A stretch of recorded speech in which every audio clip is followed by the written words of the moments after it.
मेष राशि वाले बंधु, आप सभी का बहुत बहुत स्वागत है, हृदय से अभिनंदन है मेष मंथन भिंड यूट्यूब चैनल में। तो मेष राशि वालों, जरा ध्यान से सुनिए, क्योंकि आज का यह जो कार्यक्रम है यह आपके भाग्य को 100% बदलने वाला है।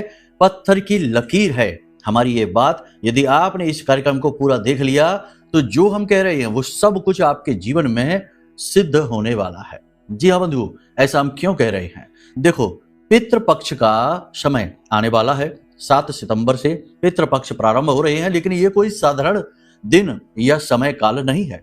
इसी दिन रात्रि के समय चंद्र ग्रहण का भी समय है। देखिए, कोई भी ग्रहण होता है या किसी भी प्रकार की ऐसी स्थिति बनती है, तब कुछ विशेष नियम होते हैं, कुछ विशेष गुप्त विद्याएं होती हैं। जो लोग इन्हें जानते हैं वो इस समय और काल का बहुत ही अधिक लाभ उठा लेते हैं। जी हाँ बंधुओं, चंद्र ग्रहण के समय आप समझिए, जो ग्रहण है वो क्या है? वो चंद्रमा की पीड़ा है। और चंद्रमा की पीड़ा के समय यदि आप कुछ ऐसे गुप्त उपाय नुस्खे अपना लें जो कि चंद्रमा को बलि करते हैं, उस समय और काल पर आप वो क्रियाएं करें तो उससे चंद्रमा आपसे प्रसन्न होता है। और याद रखना कि जब चंद्रमा प्रसन्न होता है तो आपकी जीत हर हाल में निश्चित है। बिल्कुल साक्षात्कार होगा आपकी जीत से आपका। क्यों? क्योंकि चंद्रमा आपका मन है और मन के हारे हार, मन के जीते जीत। जब मन ही आपका जीत आपको दिलाएगा तो फिर आप क्यों नहीं जीतेंगे? मन से ही तो जीत मिलती है, मन से ही हार मिलती है। तो कहने का मतलब यह है कि ये कार्यक्रम जो है ना, ये एक पूरा का पूरा पैकेज है, एक बंडल है। कई बातें इसमें हम आपको बताएंगे, जैसे कि चंद्र ग्रहण के समय आप क्या करें, क्या ना करें। जी हाँ, दोनों ही बातें जानना बेहद अनिवार्य है। फिर पितृपक्ष प्रारंभ होने से पहले आप क्या करें, और पितृपक्ष के समय और काल में पूरे 15 दिनों का ये जो है ना पक्ष होता है। पक्ष का मतलब 15 दिन का भाग, अवस्था। तो जो ये 15 दिन की अवस्था है, इसमें आप क्या करें कि जिससे पितरों की ऊर्जा और शक्ति से आप भयानक से भयानक दुख तकलीफ परेशानियों से मुक्ति प्राप्त कर जाएंगे। श्रीमद् भागवतम कहती है कि हर एक इंसान के सबसे महत्वपूर्ण देवता पितृदेव होते हैं। इसीलिए इन्हें 1, 2, 3, 4 नहीं, पूरे 15 दिनों का समय और काल दिया जाता है। और ये किसको दिया जा रहा है? हमें दिया जा रहा है, ताकि हम अपनी गलतियों का पश्चाताप कर सकें, अपनी गलतियों के लिए पितरों से क्षमा मांग सकें और पितरों के आशीर्वाद के आधार पर अपने जीवन में उन्नति ला सकें। याद रखना बंधुओं, जिसके ऊपर पितरों का आशीर्वाद नहीं है, जिसके पित्र अतृप्त हैं, असंतुष्ट हैं, खुश नहीं हैं, तो समझिए कि उस पर दुनिया की कोई भी दिव्य शक्ति, अच्छे से अच्छा समय, ग्रह योग उसको जीवन में खुशी नहीं दे सकता, क्योंकि उसके जीवन की सबसे बड़ी बाधा ही उसका पितृ दोष बन जाएगा। जितने भी दोष होते हैं ना, उनमें सबसे भयानक दोष पितृ दोष ही है, क्योंकि ये एक ऐसा दोष है जो पीढ़ियों तक जाता है। 10-10 पीढ़ियों तक ये दोष पीड़ा दे सकता है और इसकी पीड़ा पल प्रतिपल बढ़ती चली जाती है। कहने का मतलब यह है कि ये एक गोल्डन टाइम है आपके जीवन का जो आ रहा है, और ये जो कार्यक्रम आपको मिला है ये बिल्कुल सटीक समय और काल पर आपको मिल रहा है। महामाई की कृपा और उनकी अनुभूतियों के आधार पर हमने बिल्कुल सही समय पर सही योजनाबद्ध तरीके से आपको स्टेप बाय स्टेप चीजें बताई हैं। आपको क्या करना है? आपको करना है इस कार्यक्रम को पूरा देखना है अंत तक, ठीक है? फिर इस कार्यक्रम में जो बातें हम बता रहे हैं, याद रखना ये कोई साधारण बातें नहीं है, ये बेहद महत्वपूर्ण बातें हैं। इन बातों को स्टेप बाय स्टेप समझना है, फिर फॉलो करना है। कुछ जरूरी लगे तो उन चीजों को नोट भी कर लेना है, स्क्रीनशॉट ले लेना है, क्योंकि बहुत सारी अच्छी बातें बताने जा रहे हैं। इन सब बातों को फिर जीवन में उतारिए और फिर देखिए कैसे चुटकियों में सारी समस्याओं का समाधान होगा स्वतः ही। याद रखना बंधुओं कि मानव के हाथों में कुछ खास है नहीं। हमें लगता जरूर है कि सब कुछ हम ही तो कर रहे हैं, हम ही ने दुकान खोली है, हम ही दुकान शाम को बंद करते हैं, हम ही ग्राहकों को सामान बेचते हैं, हम ही नौकरी पर जाते हैं। कहने का मतलब यह है कि ये हमें लगता है, ये हमारा अपना खुद का अहम है जो हमें एहसास कराता है कि सभी कुछ हम ही तो कर रहे हैं, लेकिन कुछ भी हमारे हाथों में नहीं है। हम तो सिर्फ मोहरे मात्र हैं और हमारे माध्यम से वह परम तत्व तरह तरह के अनुभव प्राप्त कर रहा है। अब हम क्या कर सकते हैं? हम केवल अपने चुनाव सही कर सकते हैं। मतलब कि कोई गलत चीज खा पी सकता है और सही चीज भी खा पी सकता है। फिर उसके जीवन में जो अच्छाई और बुराई आएगी वो उसकी देन होगी। कहने का मतलब यह है कि चुनाव हमारे हाथ में है, बस इसके अलावा कुछ भी नहीं। मेहनत जो हम करते हैं वो हम कर भी पाएंगे कि नहीं, या फिर हम यदि भाव विहीन होकर मेहनत करते हैं तो उसका फल प्रतिफल भी हमें मिलेगा कि नहीं, ये सब कुछ ऊपर वाले ने अपने हाथ में रख रखा है। हमारा मानना तो ये है कि हमारा चुनाव भी ऊपर वाले के हाथ में ही है, ठीक है ना। लेकिन ये एक बहुत बड़ा विषय है, इसके बारे में बात ही नहीं करना चाहते। ये सब बातें हम आपको केवल इसलिए बता रहे हैं बंधु कि जब भी हमें ईश्वर मदद करना चाहता है तो वो हमें संकेतों के माध्यम से चीजें बताता है। कभी कोई गुरु बन के आएगा, कभी कोई मित्र बन के आएगा, कभी कोई कार्यक्रम आएगा, जैसे ये कार्यक्रम आ गया है, कभी कोई चीज आपके सामने आएगी। मतलब कहने का ये है कि ये सांकेतिक भाषा है ईश्वर की। इसे जो समझता है, इनका अंदाजा लगाता है, फिर इन्हें जीवन में लेकर आता है, वो बहुत उन्नति करता है, बहुत आगे बढ़ता है। और जो कुछ भी नहीं समझता वो केवल ये सोचता है कि सब कुछ हम ही तो कर रहे हैं, भगवान क्या कर रहे हैं, कुछ भी नहीं कर रहे, सब कुछ हम ही तो कर रहे हैं। वो इंसान कभी तरक्की नहीं करता, वो केवल जहां है वहीं खड़ा रहता है आजीवन। चाहे जीवन भर कमाएगा लेकिन उसकी सेविंग जीरो होगी, उसके जीवन में रिश्ते नातों का मोल जीरो होगा, उसका मान सम्मान भी ना के बराबर, ठीक है ना। कहने का मतलब यह है कि आप अपने आप को समर्पित करिए, फिर देने वाले जाने कितना देने के लिए बैठे हैं। जो देवे सो देवता, बस हम ही ले नहीं पाते अपनी कमियों की वजह से। तो कहने का मतलब यह है कि इस कार्यक्रम में बड़ी महत्वपूर्ण चर्चाएं विषय पर बातें होंगी। साथ ही हम आपको बताएंगे 5 बड़ी भविष्यवाणियां भी, जिनके अनुसार आपको अपने जीवन को प्लान करना है। कार्यक्रम पूरा देखना है बंधु। बार बार हम ये आपसे इसलिए कहते हैं कि हम सचमुच में बहुत मेहनत करते हैं आपके लिए कार्यक्रम बनाने के लिए। आप जब कार्यक्रम पूरा देखते हैं और जब आपके चेहरे पर मुस्कुराहट आती है क्योंकि आपके काम बनने शुरू हो जाते हैं, हमें बहुत अच्छा लगता है। कैसे अच्छा लगता है? आपके मैसेज आते हैं, फोन कॉल्स आते हैं, आप कमेंट करते हैं और हम देखते हैं, पढ़ते हैं तो बहुत अच्छा लगता है। तो चलिए बंधु, उम्मीद करते हैं आप हमारी बातों को समझ रहे हैं, हमारी भावनाओं को समझ रहे हैं। कार्यक्रम में अंत तक जरूर ठहरेंगे। अब महामाई से अनुमति लेते हैं, कार्यक्रम को शुरू करते हैं। कमेंट बॉक्स में पूरे भक्ति भाव के साथ लिख डालिए, जय मां भद्रकाली कृपा करो। महामाई निश्चित तौर पर आपके ऊपर कृपा कर चुकी हैं, तभी पल प्रतिपल गाइडेंस के तौर पर यह कार्यक्रम आपके लिए आया है। भाव यदि गहरा है तो ये भी लिखिए कि मैं भी माई के परिवार का हिस्सा हूं। चलिए बंधु, अब अपने मूल विषय को शुरू करते हैं। जय माई की। बंधुओं, ज्योतिष और तंत्र विद्या के क्षेत्र में आचार्य अमित एक जाना माना नाम है।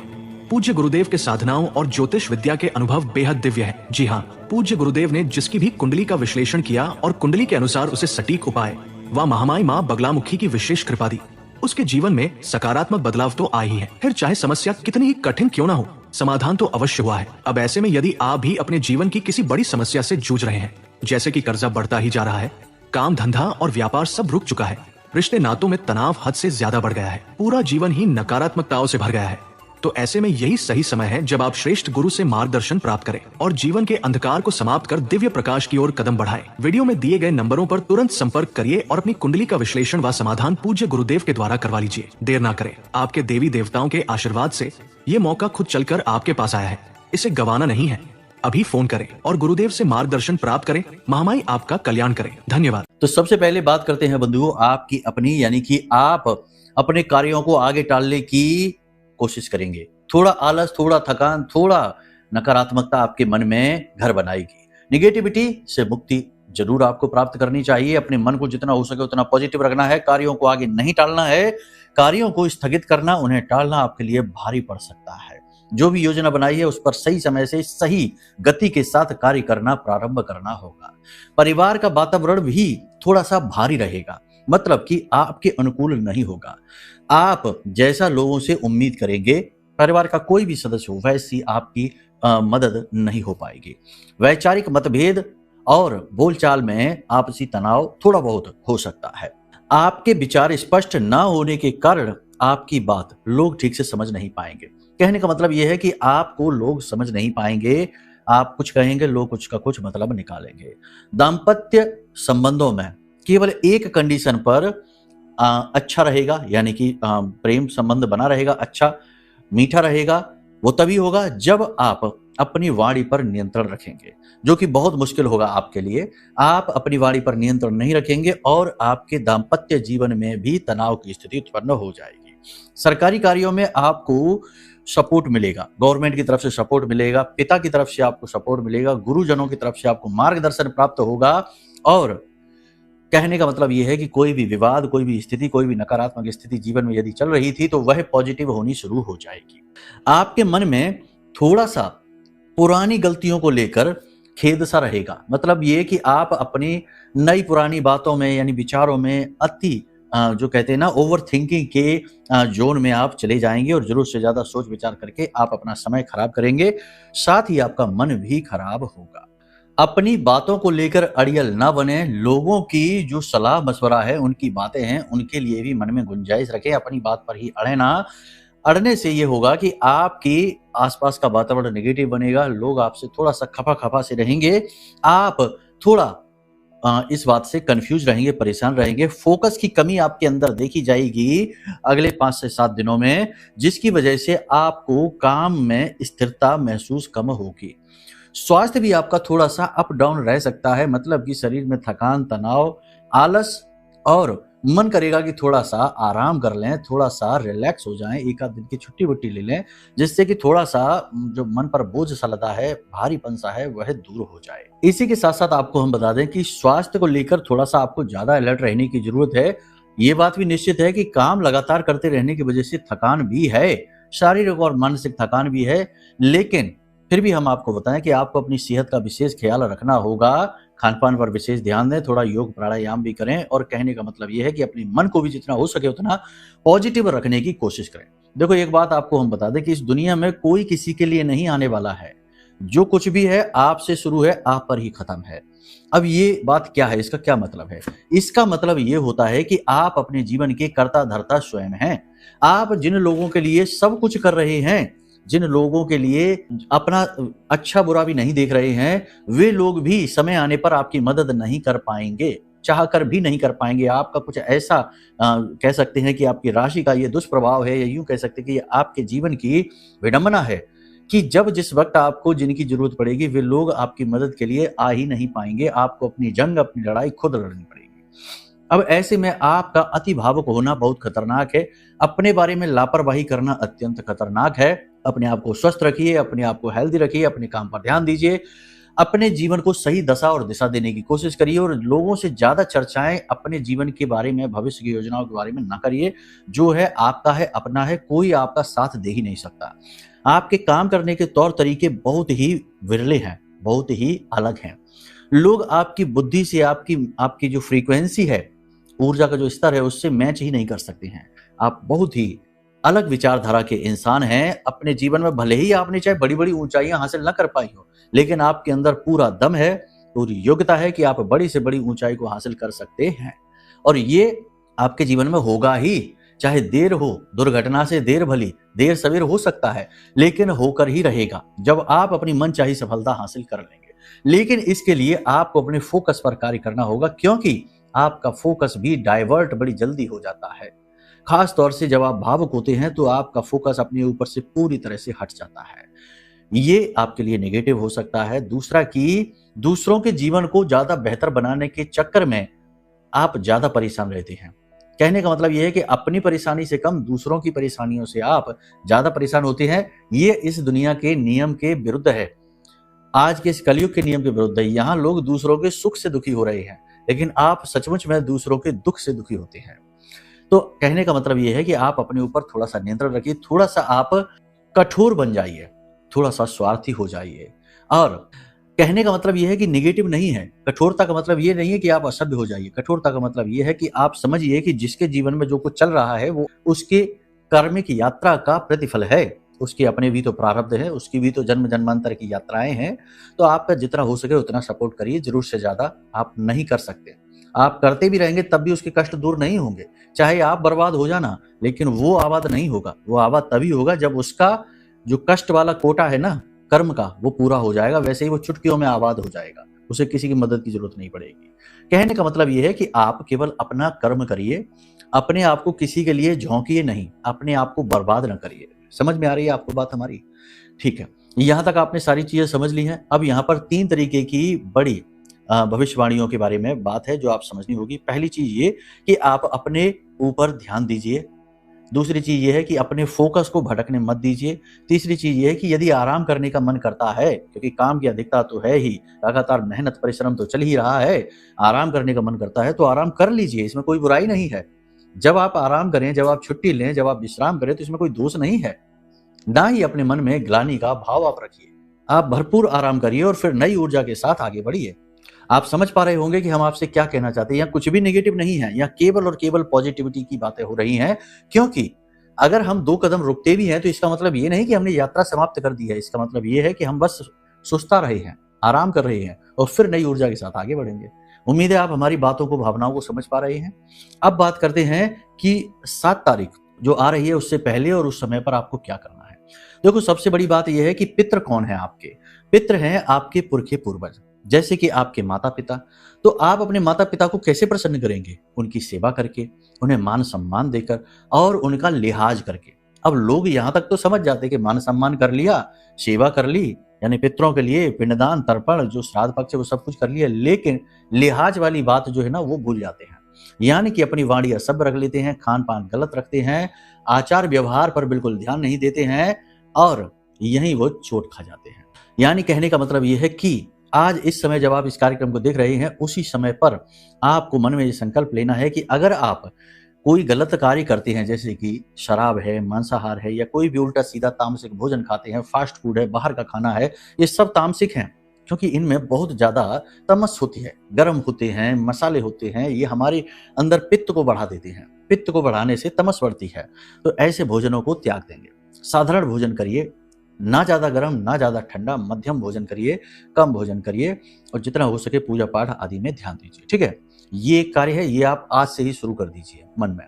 अब हम आपको बताते हैं कि उस रात जब ये चंद्र ग्रहण होगा, यानी कि 7 तारीख की रात्रि को, मतलब कि कहने का कि रात्र को, यानी कि 7 तारीख की रात्रि को 11 बजे से लेके लगभग 1:30 बजे तक, यानी 10:58 से लेके 1:26 तक ये जो चंद्र ग्रहण का समय और काल रहेगा। तो अब इस समय और काल पर आपको क्या करना है, देखो ध्यान से समझिए।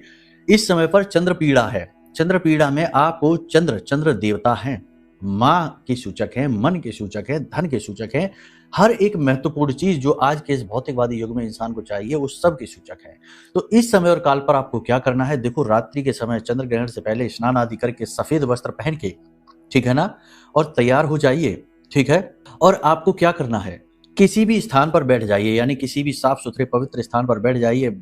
मंदिर में नहीं जाना, पूजा पाठ के कक्ष में नहीं जाना है, उस कमरे में नहीं जाना, भगवान के दर्शन नहीं करने हैं। एकांत में किसी एक स्थान पर बैठ जाइए और आपको हम एक मंत्र बता देते हैं। इस मंत्र का आप उच्चारण करना शुरू कर दीजिए। ये मंत्र बहुत शक्तिशाली है। इस मंत्र को चंद्र गायत्री कहते हैं। इस मंत्र से चंद्रमा को बल प्राप्त होता है। तो आपको इस मंत्र का उच्चारण करना है। मंत्र आपके मोबाइल की स्क्रीन पर दिखाई दे रहा है, जरा ध्यान से सुनिए। ओम भूर्भुवः स्वः अमृतांगाय विद्महे कलारूपाय धीमहि तन्नो सोमो प्रचोदयात्। ये बहुत शक्तिशाली मंत्र है, इससे चंद्रमा को बल प्राप्त होता है। एक बार फिर से देखिए, मंत्र बोल के बता देते हैं। ओम भूर्भुवः स्वः अमृतांगाय विद्महे कलारूपाय धीमहि तन्नो सोमो प्रचोदयात्। इस मंत्र का आपको उच्चारण करना है। 10 से 15 मिनट कर लेना, बहुत ज्यादा नहीं करना है। हाथ में मुट्ठी में थोड़े से चावल ले लेना, दाहिनी मुट्ठी में थोड़े से चावल ले लेना और उनमें थोड़ी सी हल्दी लगा लेना। इससे भी चंद्रमा प्रबल होता है। ठीक है, उसके बाद इन चावलों को आप किसी भी पवित्र पौधे की जड़ में, चाहे केले की जड़ में डाल दें, चाहे आप तुलसी की जड़ में डाल दें, किसी भी जड़ में डाल देना। ठीक है, 10 से 15 मिनट इस मंत्र का आपको उच्चारण करना है। इससे चंद्रमा प्रबल होगा और इसका प्रभाव आपके जीवन पर दिखाई देगा। आपको अगले दिन से ही अद्भुत मानसिक शांति प्राप्त होगी और पैसे रुपए से जो बना हुआ आपका जो फ्लो बिगड़ा हुआ है वह फ्लो बनना शुरू हो जाएगा। अब इसी के साथ साथ पितरों से जुड़ा भी एक उपाय आपको प्रारंभ कर देना है उसी 7 तारीख से। यानी पितरों से जुड़ा उपाय आप 7 तारीख के दिन से ही प्रारंभ कर देना। इसके लिए आपको हम बताएं कि पितरों को प्रतिदिन आप तर्पण देना शुरू कर दीजिए। याद रखना कि पितरों का सीधा संबंध सूर्य देवता से है। शास्त्रों में कहा जाता है कि सूर्य देवता की किरणों पर सवार होकर ही पितरों की ऊर्जा इस धरती लोक पर आती है। तो कहने का मतलब यह है कि सूर्य से पितरों का सीधा संबंध है। तो अब यहाँ पर बहुत सारी बातें हैं, कहने को तो कह सकते हैं, जैसे कि सूर्य देवता के जो पुत्र हैं आर्यमान हैं, वो पितृ देवताओं के पूजनीय देव माने जाते हैं, उनके अधिपति माने जाते हैं। ठीक है, तो कहने का मतलब ये है कि जब आप सूर्य देवता को जल समर्पित करें, उसी समय पितरों को भी तर्पण दक्षिण दिशा में देखकर करें। अब पितरों को तर्पण कैसे करना है ये हम आपको कल के कार्यक्रम में बताएंगे, आने वाले कार्यक्रम में, वरना ये कार्यक्रम बहुत महत्वपूर्ण हो जाएगा। फिलहाल आप ये ध्यान दीजिए, कल का कार्यक्रम आप जरूर देखना, उसमें पूरी विधि शास्त्र अनुसार बताई है कि किन किन चीजों का प्रयोग करना है और किस मंत्र का प्रयोग करना है। इन मंत्रों के प्रयोग से ये जो तर्पण देने की विधि है, साथ ही जो आप पूजा पाठ भगवान की करेंगे उस समय भी कुछ विधियां अपनानी है पितरों को प्रसन्न करने की। इसे आप प्रतिदिन करेंगे, लगातार इस विधि से करेंगे तो भयानक से भयानक पितृ दोष आपके ऊपर लगा होगा वो समाप्त हो जाएगा। एक और खास बात है कि पूरे पितृ पक्ष में आप एक शुभ कार्य जरूर करिए कि मंदिर प्रतिदिन जाइए और दान पात्र में 10-5 रुपए जितनी आपकी क्षमता है, जो भी आप चाहें वो दान जरूर करिए। और मंदिर के बाहर बैठे हुए जो भिखारी होते हैं उन्हें भी कुछ ना कुछ खाने के लिए अवश्य देना शुरू करिए। थोड़ा बहुत खर्चा अवश्य होगा, लेकिन इससे देवता बहुत प्रसन्न होंगे और पितरों को आप तृप्त कर पाएंगे। आपके पितर आपके इस आचरण से बेहद प्रसन्न रहेंगे। साथ ही साथ हमने आपसे कहा कि गलत चीजें खान पान बिल्कुल बंद कर दीजिए। घर में कोई भी गलत चीज आपको नहीं रखनी है, जैसे कि टूटा फूटा पुराना कबाड़ का सामान न रखिए। घर को साफ सुथरा रखिए, हर एक कोने में प्रकाश की पूर्ण व्यवस्था रखिए। घर के दक्षिणी कोने में, दक्षिण दिशा जो है ना, वहां पर एक सरसों के तेल का दीपक अवश्य जलाना प्रारंभ कर दीजिए प्रतिदिन। साथ ही साथ सबसे महत्वपूर्ण बात कि घर में कोई भी नशीली पदार्थ, नशीली चीज यानी शराब वगैरह है, तमाम जो भी है, कुछ भी नहीं रखनी है। ठीक है, बस इन क्रियाओं को करिए। अब आपकी कुंडली में यदि पितृदोष लगा हुआ है, किसी विशेष ग्रह से आ रहा है, तो उसके लिए भी कुछ विशेष उपाय हैं जो हम आपको बता सकते हैं, लेकिन इसके लिए आपको अपनी कुंडली का आकलन कराना पड़ेगा, क्योंकि कुंडली में शनि से है, राहु से है, गुरु से है, किस ग्रह से आपको पितृदोष आ रहा है वो यदि आप समझ जाएं और उसके अनुसार यदि आप उपाय इस पितृपक्ष में कर लेते हैं तो फिर आपकी पिछली 7 पीढ़ियों तक के दोष पितरों से जुड़े हुए समाप्त हो जाएंगे। समझिए, तो ये बहुत महत्वपूर्ण है। तो इसके लिए आप अपनी कुंडली का विश्लेषण करा सकते हैं, नंबर वीडियो में दिए गए हैं। इसी के साथ साथ आप यदि पितरों की पूर्ण कृपा प्राप्त करने के साथ दैवी शक्ति को भी साधना चाहते हैं, जैसे कि हमारी आराध्य देवी मां बगलामुखी हैं, जो भयंकर से भयंकर नकारात्मक ऊर्जा को मिटा सकती हैं, क्योंकि वो तो 10 महाविद्या में 8वीं महाविद्या है। इस भयानक से कलयुग में, समय और काल में, जब इंसान बहुत ज्यादा पीड़ित व्याकुल हो जाता है तो वह देवी के 10 स्वरूपों में से किसी एक स्वरूप के पास जाता है। 10 महाविद्या कहते हैं। तो उनमें से जो सबसे जल्दी सिद्ध, सबसे ज्यादा फलित जो दैवी शक्ति है वो है मां बगलामुखी। उनसे जुड़ा यह महारक्षा कवच है जो हमने आपके लिए निर्मित किया है।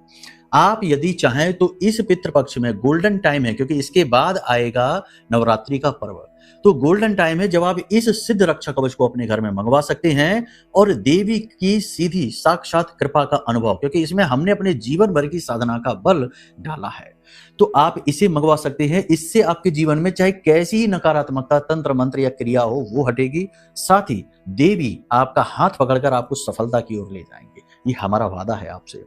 तो अब आप निर्णय जरूर लीजिए, अपनी कुंडली का आकलन कराइए, कुंडली के दोषों को जानिए और उनका निवारण करिए। ठीक है। दूसरा कि कवच मंगाइए, अपने स्वयं धारण करिए, अपने किसी एक घर के प्रिय व्यक्ति को और धारण करिए, क्योंकि ये 2 लोगों के लिए बना कवच है। ठीक है ना। और उसके बाद फिर इन पूजा पाठ जो हम आपको बता रहे हैं, इन क्रियाओं को करना प्रारंभ करिए। फिर देखते हैं कि कैसे नहीं कष्ट मिटते हैं जीवन के। आखिर कष्ट ही तो हैं, किसी न किसी नेगेटिव ऊर्जा की वजह से प्रेरित हो रहे हैं। जब हम चुन चुनकर सारे मार्ग बंद कर देंगे तो नेगेटिविटी कहां से आएगी? आना ही पड़ेगा आपकी सफलता को आपके पास, आपके सुखों को आपके पास, और आपके दुख कष्ट परेशानियों को मिटना ही होगा। इसी तरीके से काम होते हैं। ठीक है। उम्मीद करते हैं सारी बात आप समझ गए हैं, इन्हें जीवन में उतारेंगे। अब यदि कोई प्रश्न है या कुछ भी जानना है या कुंडली विश्लेषण है या कवच मंगाना है, सारी सेवाएं आपको इन्हीं नंबरों से प्राप्त हो जाएंगी जो वीडियो में दिख रही है। ठीक है। जल्दी से निर्णय लीजिए, समय और काल तेजी से गुजर रहा है। पितृपक्ष प्रारंभ हो जाएगा, फिर देवी आ जाएंगी, धीरे धीरे समय गुजर जाएगा। अगर आप सोचते रहेंगे तो बस सोचते ही रह जाएंगे, फिर कुछ भी हाथ नहीं आएगा। ठीक है। चलिए बंधुओं, तो आज के इस कार्यक्रम को यहीं विराम देते हैं। महामाई पर अपनी आस्था और विश्वास बनाकर रखिए। प्रेम से बोलिए जय माई की, जय मां बगलामुखी। हमारे प्रिय और परम पूज्य आचार्य जी ने अपनी साधनाओं के अनुभवों पर आधारित शक्तिशाली उपाय और क्रियाओं के माध्यम से हजारों लोगों के जीवन को पूरी तरह से बदला है। आचार्य जी के द्वारा बताया गया हर एक उपाय इतना सटीक और कारगर होता है कि जो भी इसे पूरे भाव के साथ कर लेता है उसे साक्षात महामाई की कृपा और आशीर्वाद प्राप्त हो जाती है। इसलिए निसंकोच इन उपायों को पूरे भाव के साथ करिए। आपका कल्याण होगा। जय माई की।